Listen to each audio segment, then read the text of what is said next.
just because they say it's all good doesn't mean it's all good.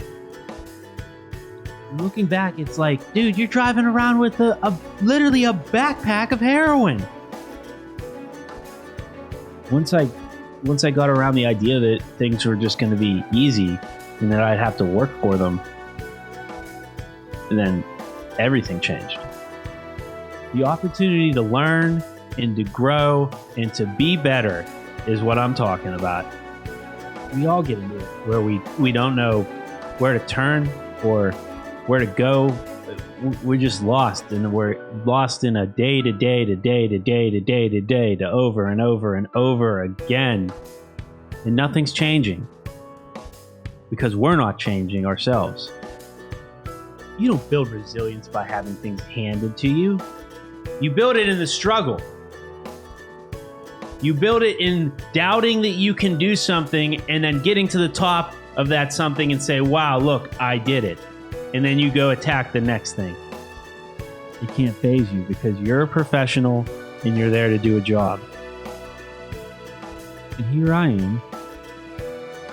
Something I've wanted to do for the entirety of my life since I was such a little kid. And I'm squandering that for these drugs.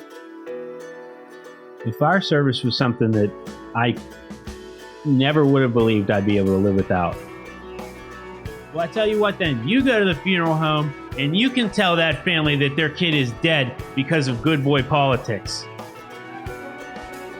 And there's no doubt in my mind that without Jesus Christ in my life, that I would still be on the streets today using and abusing drugs. It's about community. And I just don't mean where your house is.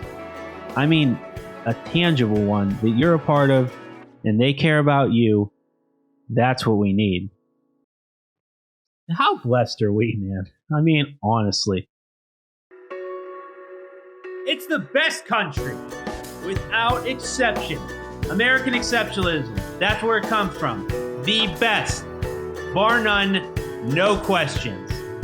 Spiritually, mentally, physically. We've been programmed to believe that we can run to the government for anything that we might need in this world. You don't have sufficient health care? There's a program for it. You don't have enough money? We can write you a check. We now have an entire generation that thinks that the government is responsible for these things. Yeah, we don't say in life and in the lawn for nothing, bro. What you thought this was? Yeah, spring's a-coming. Get out the mowers and the weed whackers. And I know some of y'all hate it, but I cannot wait for spring to come. So maybe you start off at 2 inches, and then next week you bring it up to 2.5, then 3, then 3.5. I'm telling you, you'll make stride. You know, Kentucky Blue, it's all good. But I love me some tall fescue, I tell you what. And sure, it sounds silly when you have a emptied and safe firearm in your pine corners in your house and your significant other's looking at you like, what are you doing? You go 40, 50, 60 deep. I mean, dude, sometimes I bet there are hundreds of cars down there. The guest is what I'm most excited about. Nobody wants to hear me blabber on all day, every day.